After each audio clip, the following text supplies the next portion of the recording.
আরেক নাম thoughts of Billal ভাই। থটস অফ বিল্লাল হোটেলের সামান্য ওয়েটার থেকে আজ কোটি মানুষের অনুপ্রেরণা। 1000 টাকার বই বিক্রি করেছি, এখন কন্টেন্টও বিক্রি করছি। নিজের জন্য কিংবা মানবতার জন্য ব্যয় করব। লোকের কথা শুনলে আজও হোটেলের টেবিল মুছতাম, এমনটাই বলেন থটস অফ বিল্লাল। একজন মানুষের আত্মবিশ্বাস কেমন হলে এমন কথা বলতে পারে? কক্সবাজারের এক হোটেলের ওয়েটার হিসেবে কাজ করতেন বিল্লাল। কাজের ফাঁকে তিনি ছন্দে ছন্দে ছোট ভিডিও বানানো শুরু করেন। তারপর এক ভিডিওতেই বদলে যায় সব। 3 মাসে 44 লক্ষ টাকা ইনকাম। এই ভিডিও ভাইরাল হওয়ার পর পুরো দেশ তাকে চিনে ফেলে। হাজার হাজার কন্টেন্ট ক্রিয়েটর তার ছন্দে ভিডিও বানাতে শুরু করে। সবাই তাকে ডাকতে থাকে অনুপ্রেরণার আরেক নাম থটস অফ বিল্লাল ভাই।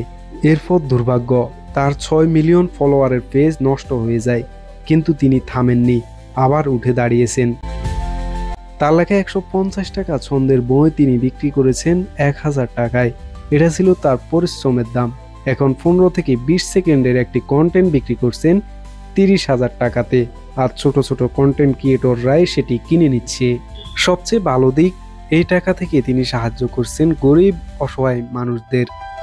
আজকের দিনে দাঁড়িয়ে থটস অফ বিল্লাল শুধু একজন কন্টেন্ট ক্রিয়েটর নয়, তিনি প্রমাণ করেছেন নিজের উপর বিশ্বাস থাকলে, পরিশ্রম করলে আর লোকের কথায় না চললে তুমি যেখান থেকে শুরু করো সেখান থেকে অনেক বড় কিছু হওয়া যায়। থটস অফ বিল্লালকে ব্যক্তিগতভাবে আপনার কেমন লাগে? আপনার মতামত অবশ্যই কমেন্ট বক্সে জানিয়ে দিন। ভিডিও ভালো লাগলে লাইক, কমেন্ট, শেয়ার করতে ভুলবেন না।